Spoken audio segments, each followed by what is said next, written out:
Vous avez sûrement déjà reconnu de nombreuses célébrités qui ont déjà créé leur propre marque de mode alors qu'ils n'ont rien à voir avec le design de mode. La première question qui tombe en tête ici, comment ont-elles réussi à le faire? Mais aussi, nous avons vu beaucoup d'autres qui ont échoué, même s'ils avaient des connaissances dans la mode.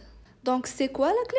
Est-il possible pour quelqu'un de créer et lancer une marque de mode sans avoir une expérience? Eh bien, je ne vais pas vous prendre si longtemps pour en répondre. Restez avec moi.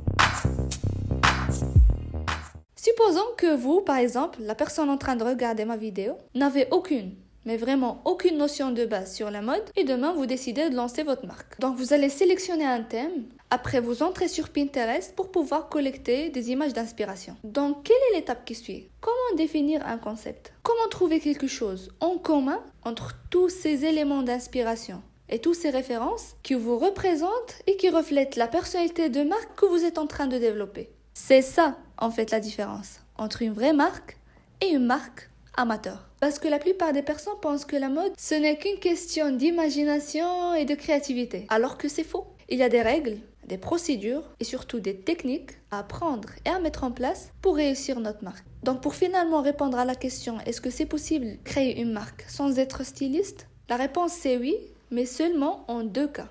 Le premier, c'est tout simplement d'apprendre les fondamentaux du métier. Parce que si vous avez vraiment pris la décision de créer et de lancer votre marque par vous-même, vous devriez tout d'abord envisager à investir votre temps et votre argent peut-être pendant une durée constante pour commencer à apprendre les bases du design de mode, comme le développement de la collection, la création des fiches techniques de production, la construction du patronage et des notions de base sur la confection. Et bien sûr, c'est à vous de choisir la manière dont vous allez le faire, que ce soit en rejoignant une école de mode pour une période, en suivant des formations en ligne, ou bien en apprenant d'après mes vidéos.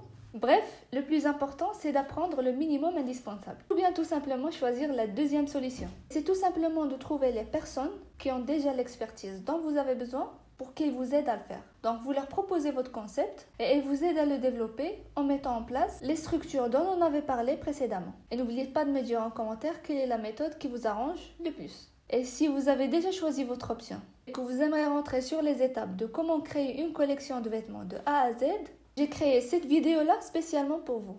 Donc vous pouvez la regarder tout de suite en cliquant ici. Et si cette vidéo vous a été utile, n'hésitez pas à la liker et à vous abonner à la chaîne pour plus de contenu similaire.